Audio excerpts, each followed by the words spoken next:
Professor Simonson, you ready for the I'm event? ready. All right, so I have to embarrass him and say a few things. Hi, Ed, you're here. Oh, I have to warn you all, I say this every time. Our Eastern local cable will be filming this, so if you are on America's Most Wanted, 6 seconds to leave the place, but otherwise, thank you, Jack, for coming. So, Professor Shai Simonson has a bachelor in mathematics from Columbia College, an MS and PhD in computer science from Northwestern, and has taught at Stonehill for 3 decades. Yeah, a little more. A little more than 3 decades. I found this wonderful quote. Really? Yes, from the director of engineering, Hassan Bajwa. He was interviewed. And he said, I had a conversation with a leading industry executive, and I think an alum, who told me that if they get a resume from Shai, they don't interview the student, they directly hire the student because they know the student is going to be that good. Wow. That is awesome. I love that. Professor Simonson has also received a number of grants from the National Science Foundation. He has 2 previous publications, a Java book, which I suspect is not about coffee, and Rediscovering Mathematics. And then he has come out with this wonderful book, Looking for Math in All the Wrong Places. I was able to arm twist him into getting some copies if you want to purchase it afterwards. But I have to confess that, like much of the world, I think, I have avoided numbers as much as I can. I, in fact, made it a point to marry a scientist so I don't have to worry about numbers for the rest of my life. I have to just say, go to him. But look at the description for this book. I haven't got over this. We think of poetry, we think of literature with words like charming, beguiling. That's how this book has been described in this thoroughly charming and beguiling book. Shai Simonson applies mathematical tools in a variety of contexts, which he's going to talk about. And then it ends with this wonderful sentence, there is wonder and joy in quotidian life with Simonson as your guide. So we are fortunate today to have Professor Shai Simonson as our guide for the next 40 minutes. Thank you very much. I think my editor was just being really kind with the charming and the beguiling. It's very literary. Thanks everyone for coming, my students, colleagues, and friends, and a lot of people who I've never met before, who I got to chat with a bit, hope get to chat with you a little bit later. Here's this book, Looking for Math in All the Wrong Places. And it really started many years ago when I used to teach young kids about mathematics, and when they get really frustrated and they don't like it, and things aren't going well, they kind of get exasperated and say, what is this all good for? Do I really need to know all this?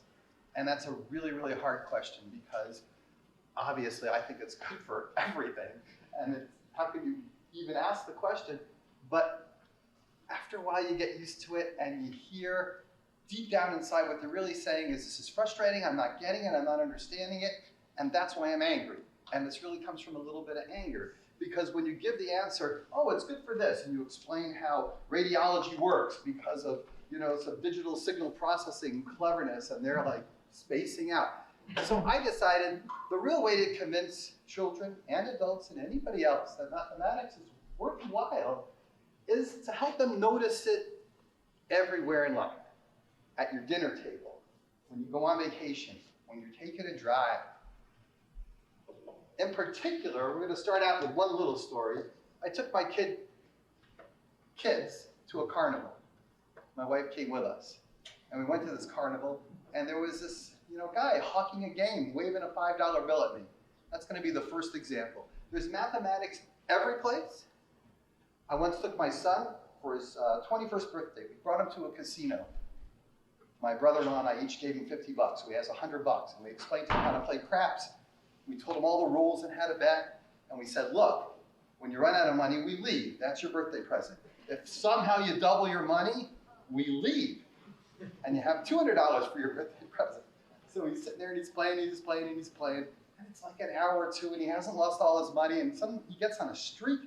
And now he's doubled his money. He's got $200, and he looks at us and he goes, things are going well, I'll play a little more. And we both nodded like, no, we're leaving. And he leaves with his $200. And then I came home and I thought to myself, how long should that $100 have lasted? Could I figure out how many hours it was really, really expected to last? It's not an easy question. We're not going to do that one today. It's a little hard. But I'm going to start with the Carnival one, because this is fun. So let me move ahead here. Let me describe this day to you. Show up at the Carnival. It's in Sharon, Mass, down near the old school that was knocked down. And there's this guy. There's a lot of rides. But there's this guy waving a $5 bill at me. Now, I'm old enough, even at that point, to know that if somebody's waving a $5 bill at you, you probably should go the other way. It's probably not going to go well for you. But my kids, they didn't know that. They're thinking, go get that $5 bill. So I wanted to make them happy, so we go get the $5 bill. And here's the deal. He hands me the $5 bill and he says, look, sir, go ahead and flip this coin. He's got this big coin.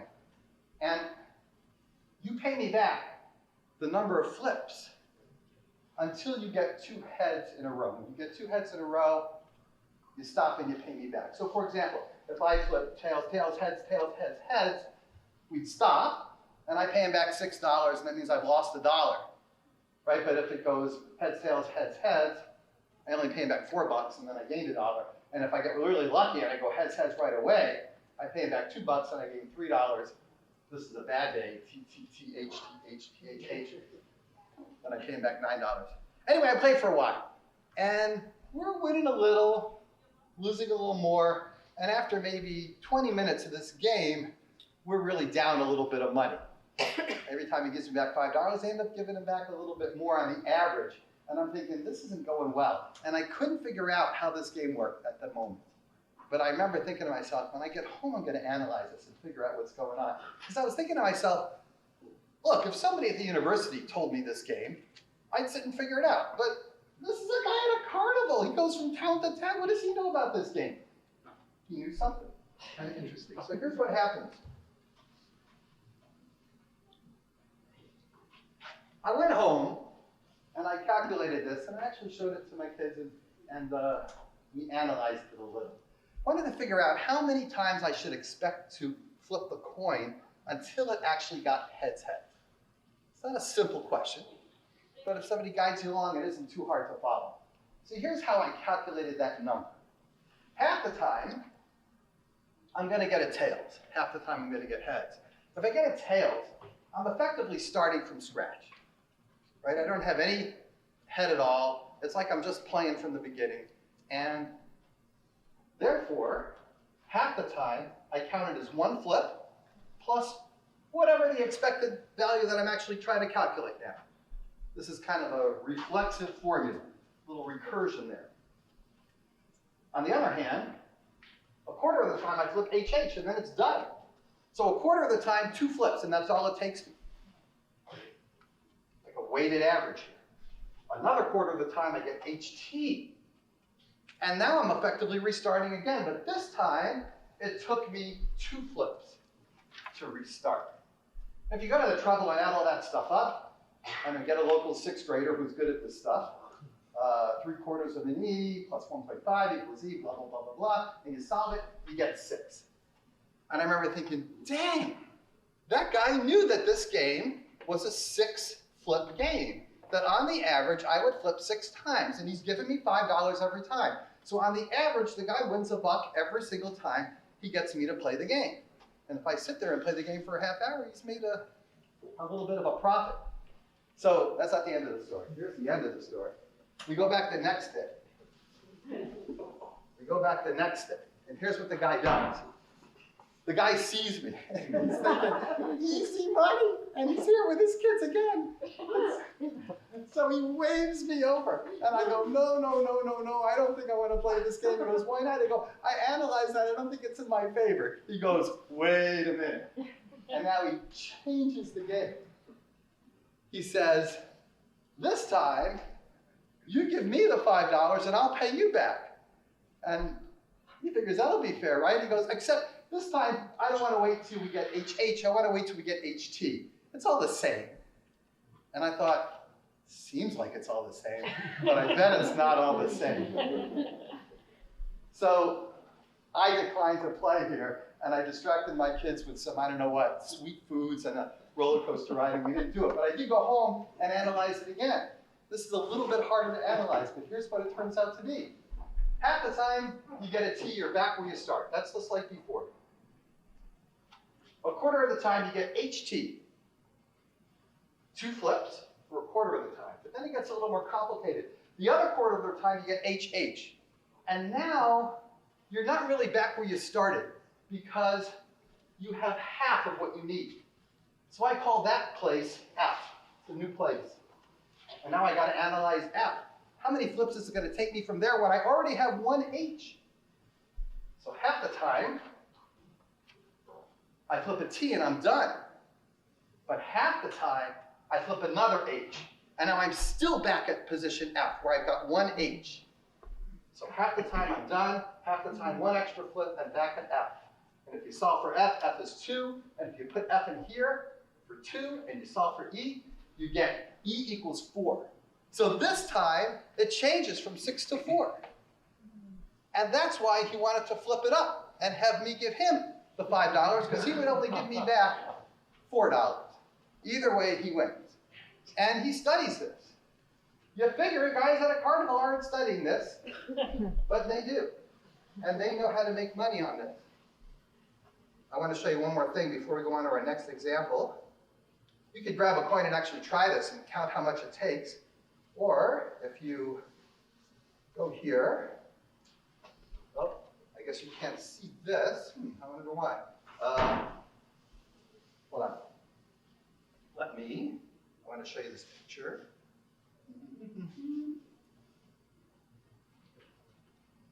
Uh-oh. Oh, I see. Hold on. There. No, still not. Oh, you know, I got my PhD in computer science for nothing. So embarrassing there. All right, here we go. So this is just a simulation. And this is, you know, somebody flipping a coin plenty of times. And you can see that as you simulate it, you get a number. This is the HH one, getting close to 6. The HT is a little off, it's 5.3. I could do it again, it would eventually get down to 4. But you can go ahead and actually see what happens here. All right, enough of this. I'm going to move back to here, get it back, moving. There we go. I hope that's going to be there. Okay. Next example. It's Friday night at my house. It's my son's birthday. He invited some friends over. We had some friends over as well. And he was turning 26. I was turning 62. And I noticed that our ages were the reverse of each other. And I like people to talk about puzzles and math at the table. Usually they don't like to do it, but you're thinking, duh. So I said, hey, am I going to be the reverse age of my other kids one day? And what makes it happen? And if it happens, is it going to happen again? So this was like, I was a little piggy in mud here, because the last question got immediately answered by one of my son's friends. He says, oh, well, if you're 26 and 62 now, then in 11 years, you'll be 37 and 73. And that's not so hard to understand because you're putting a 1, 1 here and a 1, 1 here. So if they were reverses to begin with, they're going to stay reverses. And if you do it again with 11, it'll stay reverse. It just keeps going every 11 years. You know, I don't know how long it'll last, but, you know, 48, 84, etc. Somebody said, oh, I don't think it's going to work for 3 digits. And I said, we don't have to worry about that. It also goes 11 years earlier, 15 and 51, and it keeps going earlier, 4 and 40. So I was 36, obviously, when my son was born. And when he was 4, I was 40. And somebody else at the table said, okay, well, it also could have been, 1 and 10, those are reverses, and 2 and 20, those are reverses, and 3 and 30, those are reverses. And I think it was my wife, because she likes to ponder things before she speaks. And the opposite, I like to speak and then ponder. But she noticed, she says, well, the differences between these two ages are multiples of 9. 1 and 10 has a difference of 9, 2 and 20 has a difference of 18, 3 and 30, 27, and 4 and 40, 36. And that actually solves this problem entirely, because this number is 10 times this number. If this number is x and this number is 10 times x, their difference is 9 times x. The difference between ages that are reverses of each other are going to be multiples of 9. And if it starts a multiple of 9, it'll stay a multiple of 9 every 11 years. If you don't start a multiple of 9 apart, you're not going to be the reverse of each other, no matter how long you live. So that was the problem. I asked it. I didn't expect this to come up. Everybody at the table answered it. I just sat there, absorbing it all and enjoying it. It was great. I hope you're getting a little sense of what I mean by math in real life. It's just math as you live. So, romantic mathematics. These are actually real people from Sharon, so I didn't use her last name, but you might actually know them. This guy's name is Adam. His wife's name is Michelle. Michelle is a very clever, witty woman, and Adam is a very nice guy, and he turned 40, and his wife, who doesn't spare her comments on Facebook, wrote, she was so grateful for spending 16 years together, 40% of her husband's 40 years. That's cute. And all I could think of, can she ever say something like that again? Like, can she use the same little cute thing some year in the future? And this isn't too hard to analyze, but it's kind of like a maybe early high school level, maybe 8th grade level problem. Our years in the future, Adam's going to be 40 plus R, and we want 40 plus R percent of 40 plus R, which is this, to equal their 16 years together plus the R years that transpired. We want to solve that equation. So when my students say, what do I need quadratic equations for? And all I can think of, for this. Michelle is going to be able to say this about Adam in the future. Otherwise, she's got one little witty rejoinder. That's it. This is romance. That's why you need to know math. So real life quadratic equation has a solution of R equals 20. That means 20 years from now, after they've been together for 36 years, when he's 60, 60% of 60 will be 36. 20 years from now, they started now 16, they'll be together 36 years. It's the only time. Not before this, not after this. She gets to use this once more. All right, let's do another one.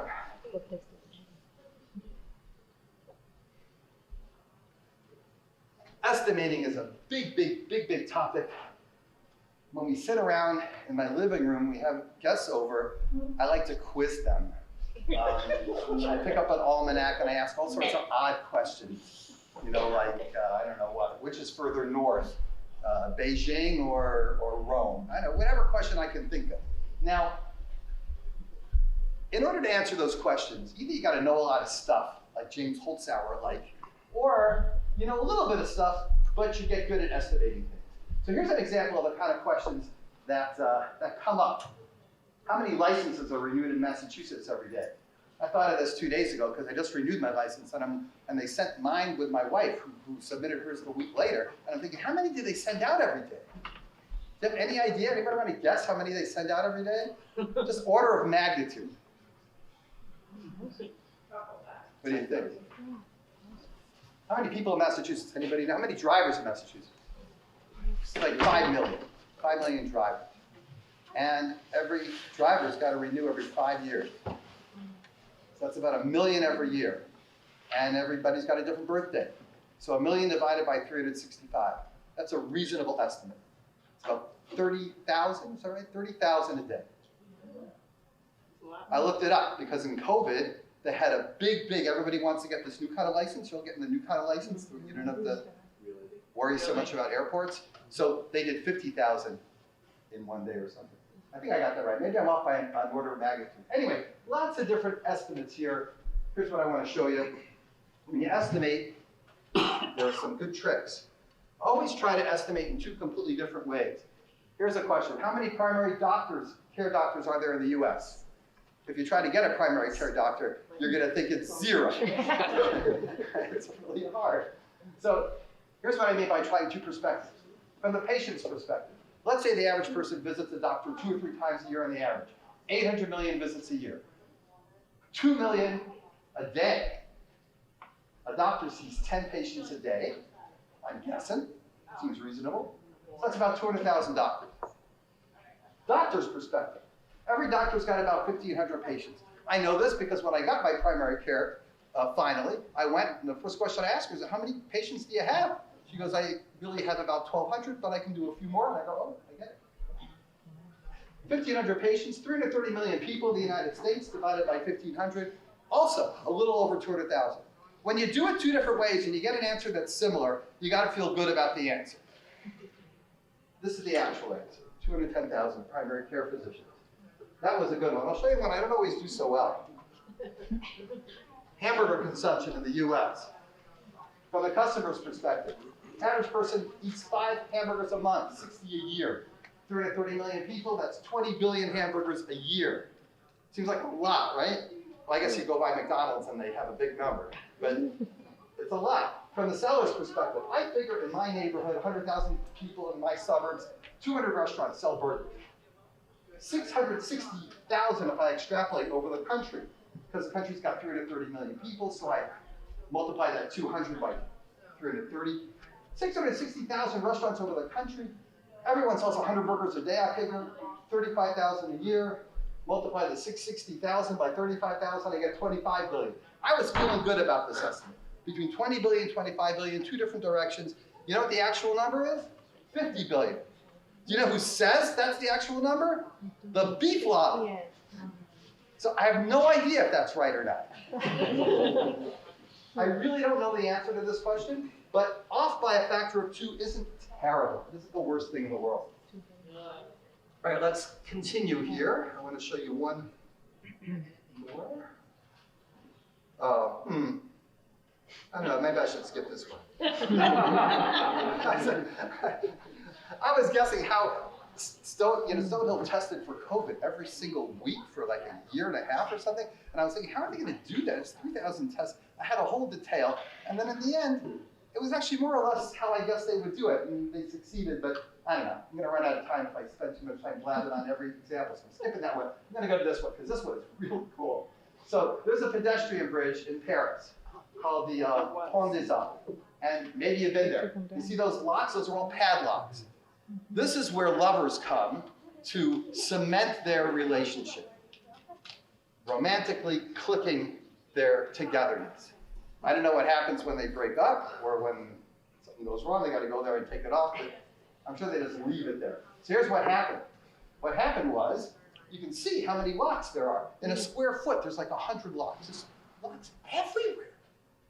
And everybody goes here. If not to put a lock on, at least to see it, because it's so odd. Then one day, a piece of this fence, about a 10-foot section, fell down. And the city of Paris says, we can't have this. And they decide that they are going to take all the locks off. This is in 2015. And you know what they do? They have a marketing campaign. They say, love without locks. And then they recommend, instead of locking your lock on the fence, you can take selfies. And I'm thinking, I don't think they're getting this. But they go ahead and take all the locks off. And I'm thinking, and what's their excuse? The excuse is because they're afraid the bridge is going to fall down. And I remember thinking, that's got to be nonsense. So I did a calculation. And one of my sons is a civil engineer. And I had to go to him to find out whether my calculation made any sense. So here's what it is. The bridge is 509 feet long. The fence is 4 feet high. That's 4,000 square feet of fencing. 2 sides. 2,000, 2,000. A padlock weighs about a fifth of a pound. I looked that up. There's 100 locks per square foot at least. That's 400,000 locks on this bridge. That's a weight of 80,000 pounds. So I emailed my son and I go, 80,000 pounds on a pedestrian bridge. This is a bridge that occasionally has an emergency vehicle. It's got hundreds of people on it. Is that a lot or little? He says, you don't want to throw 80,000 extra pounds on a pedestrian bridge. It could easily collapse. I go, oh, well then they were right. But I was very romantic about this. I thought it was the heartbreak of unrequited love that was more likely to make the bridge fall down than the extra 80,000 pounds. But the engineers didn't believe that. The actual number was this, I was way off. 700,000 locks, I was half that number. The weight of the locks was 90,000 pounds. So I was way, way low on how many locks there were per square foot, and I was very, very high on the average weight of a lock. But there's a moral here. If you're making estimates, and you're a little wrong here, and you're a little wrong here, but you're wrong in the right directions, then they fix each other. So I got lucky here. 80,000 is not so off from 90,000. All right, estimating is fun. Let's go ahead and do something different. Here, dreidel. On Hanukkah, we have a custom in my family to play this gambling dreidel game. Everybody gambles with chocolate. And it's fun. And maybe some of you have played this game before. It works like this. There's 4 things in the dreidel. If you get a nun, an N, nothing happens. Everybody antes up in the middle. So there's a pot in the middle. Everybody's got chocolate. If you get a G for Gimel, you get the entire pot. And then everybody antes up again. If you get Hey, you get half the pot. And if you get a Shin, you have to ante up once more. And this game takes forever. It takes forever because there just isn't enough adding to the pot. So we changed the rules. We changed the rules and we said, you know what? This time when you get a Shin, instead of just anteing up, you gotta match the pot. You gotta go all in on the pot. And that really sped up the game. And everybody was much less bored. And I remember thinking, well, what's the difference in these 2 games? How long should I expect one game to take versus the other? And I couldn't figure it out. So I emailed some mathematician friends.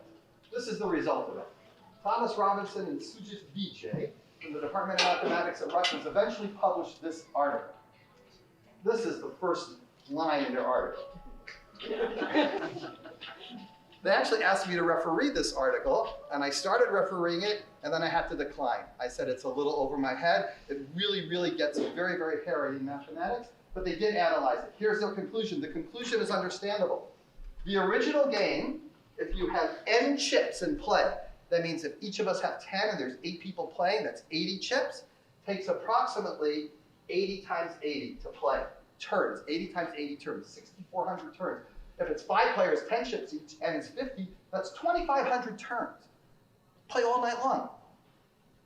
But they said the new version that we made up is only n to the 1.389.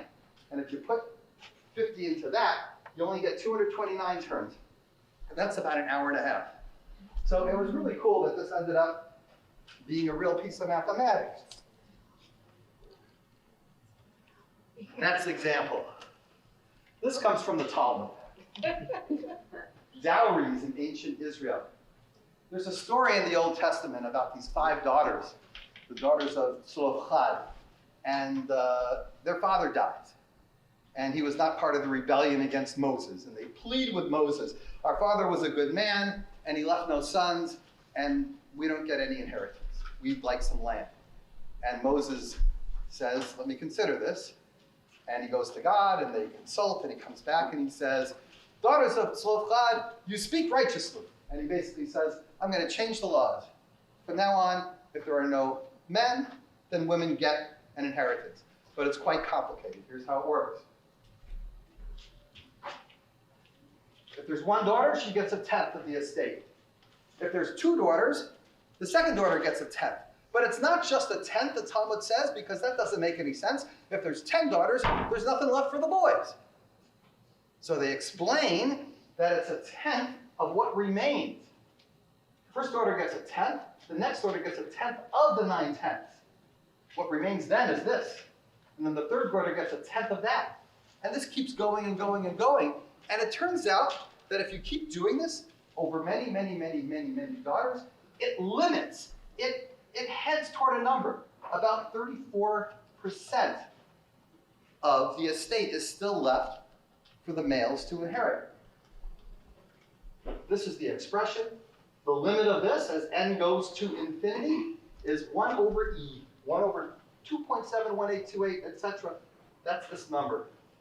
So even back in the Talmud, even though before they understood any calculus at all, they had a sense of what a limit was and how this made sense, not wiping out the estate before the leftover men could get whatever share they got. So the daughters get a share first, and then the men get what's left.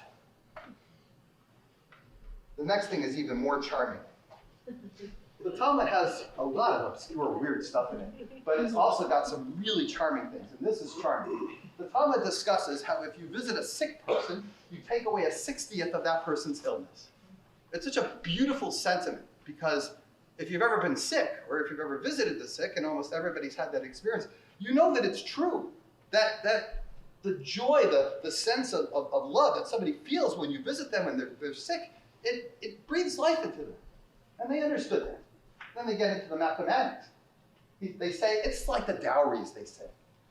We don't mean to say that if 60 people come and visit, that the person can leave the hospital and throw away their crutches, yahoo, I'm all fixed. They don't mean that. They mean after one visit, the illness is 59/60.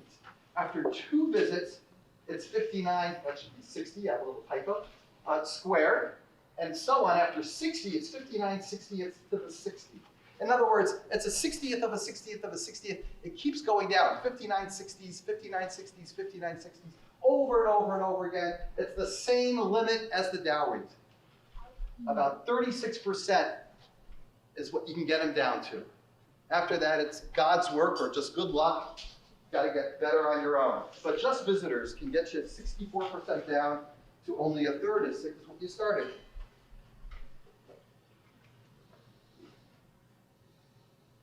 This is a fun one.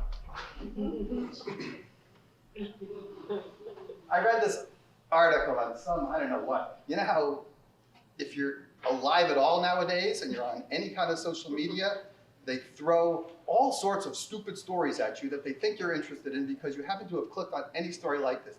So I don't know why, but somebody decided I would love to see this story. And actually, this time, the internet was right. I thought this was great. Here's the story. In the late 1970s, there was a hotel, the Brunswick Hotel. It was in Calgary, Alberta, and it closes down. When they closed down, there was a big safe. It was locked in the lobby of this hotel, and they shipped it off to a museum 300 miles northeast of Calgary in a teeny little town called Fort McMurray, and it stayed there in that museum for 40 years. Locked. And it became an attraction. People would come and try to open the safe. This safe is very much like the locks you use in the gym. One turn this way, one turn this way, and a turn back. 3 turns. This dial is bigger than your locks in the gym. This dial has 60 digits on it. So it's 60 times 60 times 60 options. That's 216,000 options. For 40 years, people came into this museum in the middle of nowhere, up in Alberta, and tried a combination. The kids laugh, the parents laugh. Oh, we'll never know what's inside. Maybe it's like Al Capone's vault, and Geraldo is behind the corner, and he's going to open it, and nothing's going to be there. Well, try and try and try. Finally, Stephen Mills. This is the date here. Not so long ago. This was in 2019. Stephen Mills walks in, and he goes like this. You can see it. That's him. That's Stephen Mills with his children. He's so happy. 20, 40, 60, and it opens. And everybody's going, oh my God, it's the most amazing thing. And stories in the newspapers everywhere. And I contacted him because I needed permission to use his photo. He's the nicest guy in the world. And then I asked myself, because when you tell the story, the next thing the average person's going to do, especially if they don't analyze mathematics or don't care so much, is, wow, isn't that amazing? What are the chances of that happening? And that's a great question, but you should answer the question. What are the chances of that happening? Here are the chances of it happening. I figured they had 20 attempts a day on the average for 40 years. Right? People walk into the museum, they give it a shot. That's 292,000 trials. The chances that they're all wrong is 215,999. Those are the ones that are wrong out of this. And if they're wrong every single time, 292,000 times, then they all miss it. The chances that they all missed it is this hideous number, which ends up 25.8%. In other words, the chance that at least one person would get it right over 40 years is a whopping 74.2%. This is the most likely thing to happen. You would expect somebody to get it after, 40 years. And Stephen Mills was a lucky guy. All right, next one. Wait a minute, what was in it? Oh, you want to know what's in it? It's really funny. Inside was a receipt for a $1.50 hamburger and a $1 pack of cigarettes, an old waitress pad, and a pay sheet for the other waitresses, and some dust. It's exactly like, most of you are too young to remember seeing the big special on TV where Geraldo Rivera spent an hour and a half waiting to open Al Capone's vault only to find nothing in Al Capone's vault. But it did help his career, probably. All right, what was it? I forgot about that one. How we doing here? What were the chances it would be empty? All right, so I decided, what are the chances at the end? Yeah, I mean, what could be in a safe in an old hotel? Money? Gold bars, I guess. Right? Jewelry? Jewelry. A small little butler waiting to get out. I've been banging on the door. This is the last example that I'd like to do. And it has to do with today. I thought, if we're doing math in real life, and I keep telling everybody it's everywhere, it's everywhere, it's everywhere, here it is today. So when I advertised this talk, I made a big fuss. I made a little joke. I said, it's my first talk on a leap day. And it is. I've never given a talk on February 29th. All right, it's cute. And then I'll look into it a little more. So we're going to do a teeny little lesson on the Julian calendar, the Gregorian calendar, and how it all works. It's a little complicated, but not too bad. But there's a very nice kind of a conclusion to all this. So here's how it works. The length of the solar year, the time it takes for the Earth to go all the way around the sun and come back to where it starts exactly, is 365 days, 0.2422. Pretty close. About 365 and a quarter days. A little less. We end up in the same place in the heavens after that amount of time. So if we made every year 365 days long exactly, then after 4 years, we're a day behind where we started. Everybody get that? Because it really takes 365 and a quarter to get all the way around. So if we only measure the year 365 days, we got another whole day to go. So the way to make this up, we put in a catch-up day. We basically stop the clock for a day. Instead of going from February 28th to March 1st, we say, hold on, wait another 24 hours until we're in the right spot. And that's what February 9th is for, 29th is for, to get us to the right spot. Everybody getting that idea? Maybe you all knew that already. So let me show you. It's a little bit tricky after this. Let's see. The thing about the the Julian calendar, has been around for thousands of years, but it adds too much. If you add 1 day every 4 years, we're getting this much. This is the actual time it takes to go around the sun. We get 0.0078 days ahead of where we should be. Not behind, but now we're ahead of where we should be. Now, it's not very much, and I guess if you were making this calendar, you probably wouldn't worry that somebody 800 years from now is going to be off their days, so neither did they. But 100 years, now you're 0.78 days ahead. In 400 years, you're 3.12 days ahead. And now it's starting to accumulate.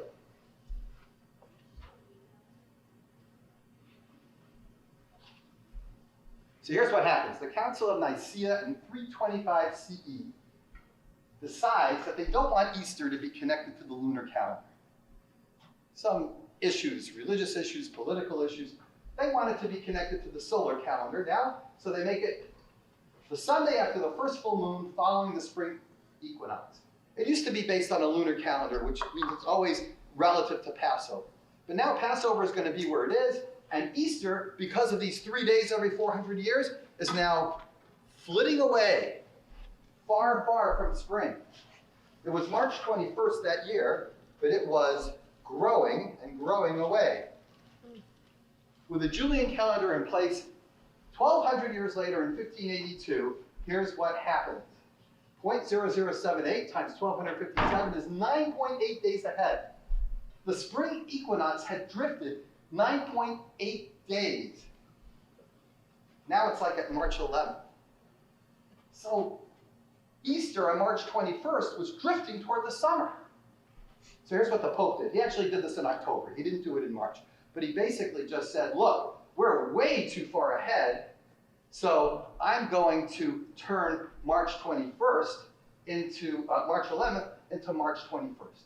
I'm going to basically move the clock forward 10 days to catch up. So the Pope does this. Some of the peasants complained. They didn't want their calendars changing, but it's all done now. So the Gregorian calendar has to fix this. They don't want this to happen in the next 1,200 years. So they say, look, every 400 years moved us 3.12 days ahead. 3 out of 4 centuries, here's what we're going to do. We're not going to have a leap year. 1600 will have them. 1700 no, 1800 no, 1900 no, 2000 yes. That means every single person in this room has never experienced the details of the Gregorian calendar. Right? Nobody here was alive in 1900 as far as I can imagine. Right? So nobody's had this experience. And maybe nobody will make it to 2100. Nonetheless, this is the rule. Now, we still add too much, but very, very little off. Every 400 years, we are now 0.12 days ahead. So just the teeniest bit. And that means we don't have to correct very much. We have 1 day correction every 3,000 or so years. And nobody worries about that. So I know what you're thinking. This is the longest example so far. And you think, well, who cares? I'm going to tell you who cares. I'll try to make this interesting. Every non-leap year has 365 days. 52 weeks of 7 and 1 extra day. Right? You're probably used to the fact that a year has 52 weeks, but it actually is 1 day more than 52 weeks. So if your birthday is on Sunday, every year it bumps up a day. The next year it's on Monday. The next year it's on Tuesday because of this extra +1. The next year it's on Wednesday. But when you get back 4 years further, there's a leap day. So now it's 2 extra. So look how it changes. Sunday, Monday, Tuesday, Wednesday, skip. Now it's Friday. Saturday, Sunday, Monday, skip Tuesday. Now it's Wednesday. Thursday, Friday, Saturday, skip Sunday. Now it's Monday. And you can see it goes through this. And when does it start repeating? Not until down here. 1, 2, 3, 4, 5, 6, 7 times 4. Every 28 years it repeats. Every 28 years, it all evens out. And your birthday occurs, you can look at the chart, 4 times each day of the week in the Julian calendar. Nice and easy. You never notice it. It's always as often as Monday, as on Tuesday, as on Saturday, as on Sunday. But with the Gregorian calendar, things mess up. It's asymmetric. It doesn't repeat every 28 when it hits a century. Every 28, every 28, every 28, then it hits a century and it gets off by 1, 3 out of 4 times. Overall, it only repeats after 400 years. 97 times 366, these are the leap years. 303 times 365, those are the regular years. Total of 146,097 days, or this many weeks exactly. And then it starts to repeat, Sunday, Monday, Tuesday. But 400 years. But 400 is not divisible by 7. And here's the whole point of this little excursion into math that I prepared for today. If your birthday was on a Monday, and you live, let's say you're a time traveler, and you're going to live 600 years. That's average. The old time travelers go 800, the young ones 350. But you're going on. This is how your birthday is going to be distributed, because 400 is not divisible by 7. You don't get even Sunday, Monday, Tuesday, Wednesday, Thursday, Friday. you get a few more Tuesdays and Sundays and Fridays and fewer Mondays and Saturdays. And for the same reason, Friday the 13th of the month, I should say, comes out more often on Friday than on other days. Friday the 15th is a little more likely than other days. So,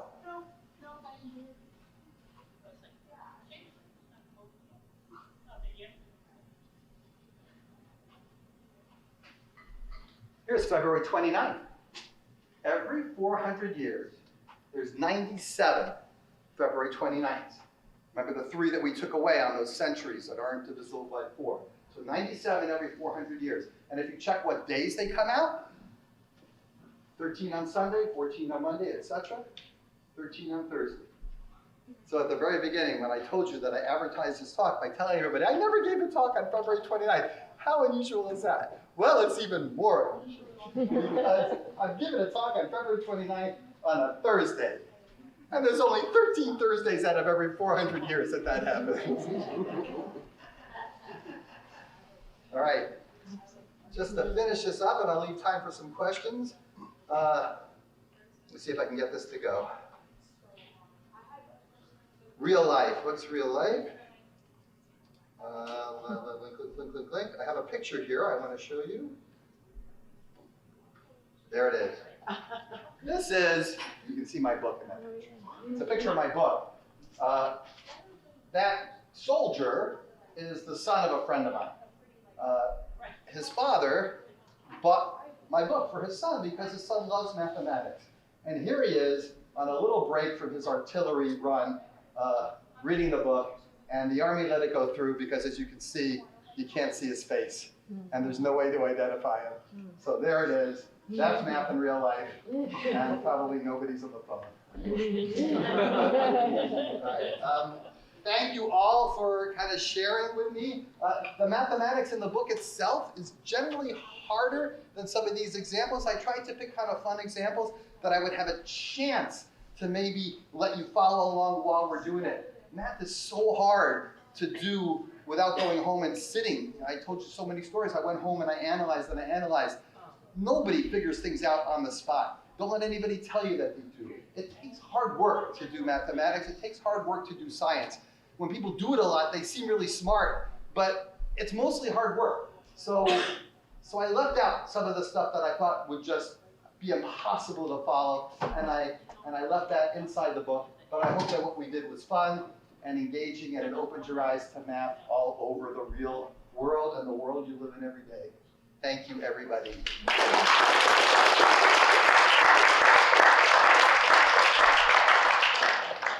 Professor Simon said it's hard, but he made it charming and he made it beguiling with those questions. Beguiling and charming, I love it.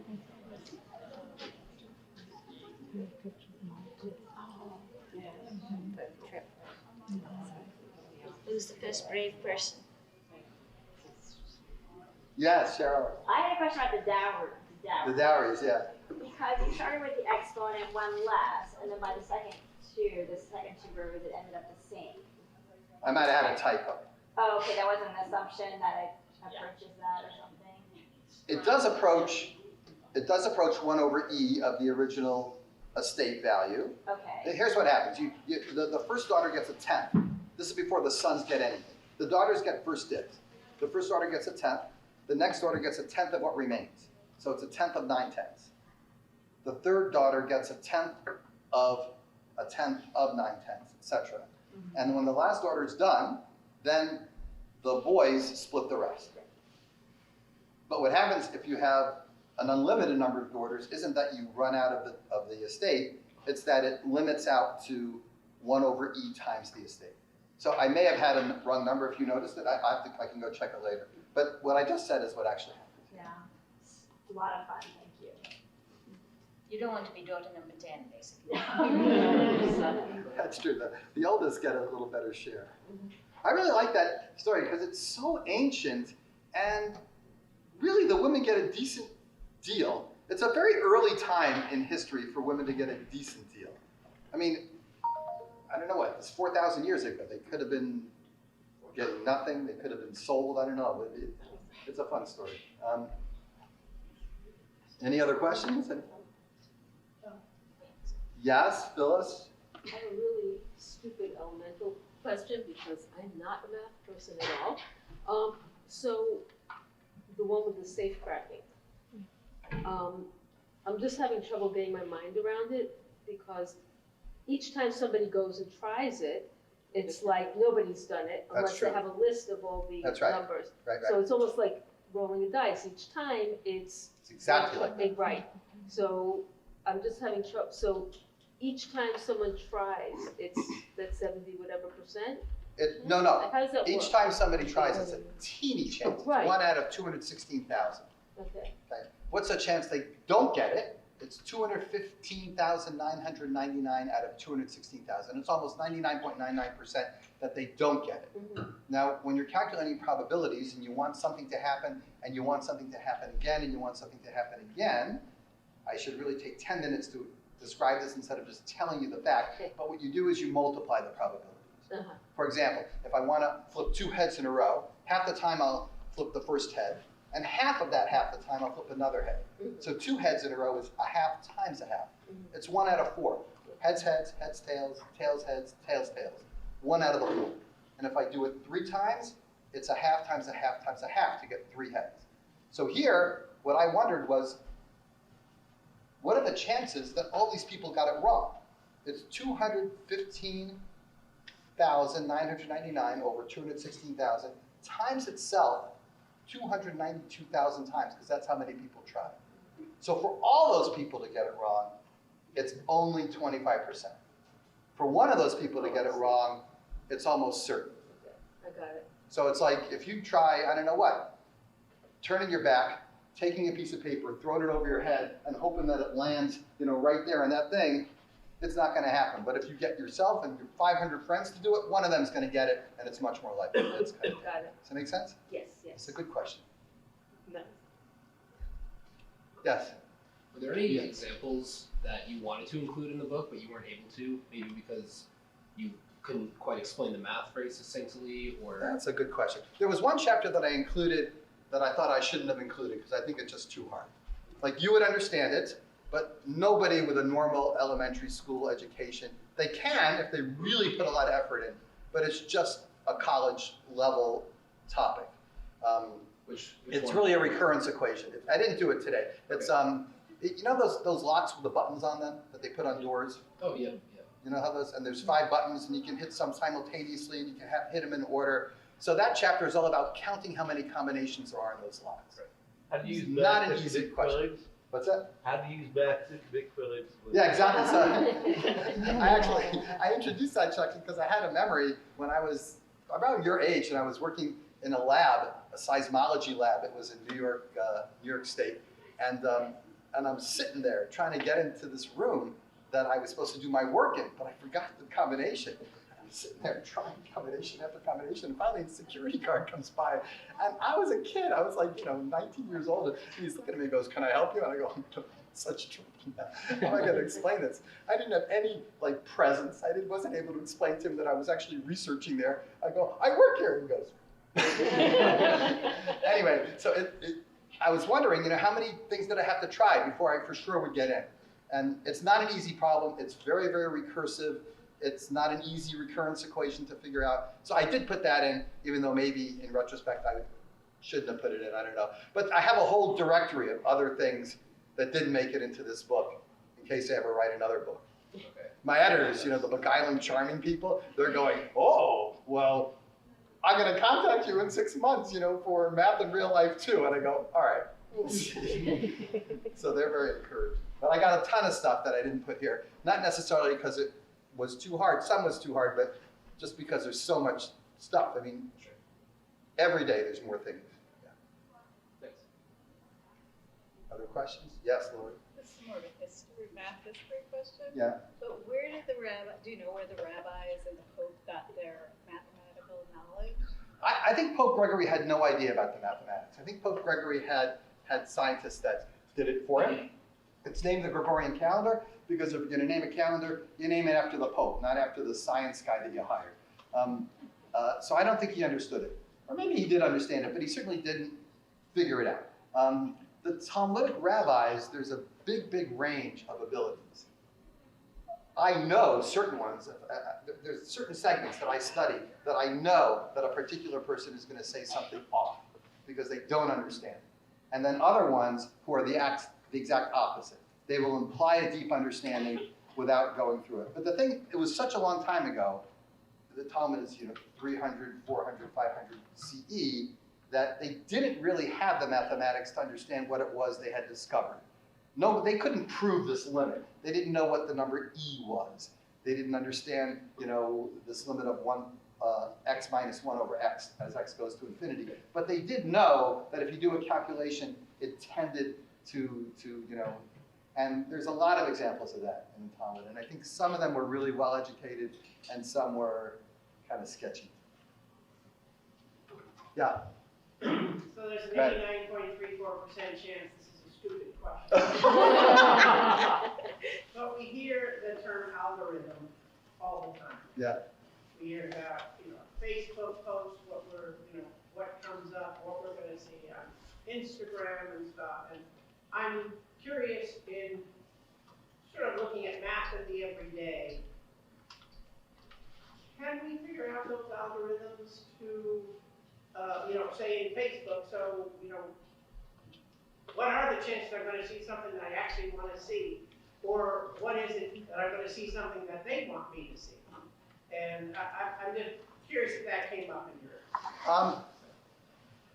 I've been thinking actually about those kind of questions. And the reason is that the algorithms that you're talking about, these algorithms that are trying to guess what to market to you, those kind of things, are obscure in the sense that it's virtually impossible to trace how they do what they do. How they do what they do is based on tens and thousands of factors that are churned and churned and churned hundreds and thousands of times over again, and then statistically a miracle happens and they send you an idea.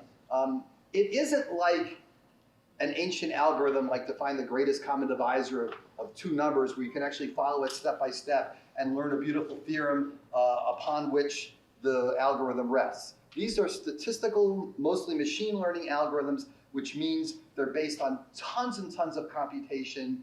They are almost impossible to get the machine to tell you why or how it came up with what it did. And I think there's a lot of interesting things to look at there, but I don't know if anybody really knows a good answer to your question. I think it's a 0% chance it was a bad question. It's a big question. It's a really important question, and it makes some people scared, right? Because if you have these algorithms and they're affecting you day to day, and the people who write them can't really tell you how the algorithms do what they do, it's like, well, what are you doing? Don't let these people run these algorithms. And that's a little bit too afraid, but that is an issue, and you want to be able to kind of force these algorithms to trace their way back and give you some kind of accountability. But there isn't any yet. It doesn't make any sense. You can't figure out what they would, even if they were able to print out a monster set of papers to explain where it came from, it wouldn't make any sense. So sometimes they're lucky. I think that's what it is right now. Any last questions? Well, thank you all for coming, and thank you, Professor Simonson.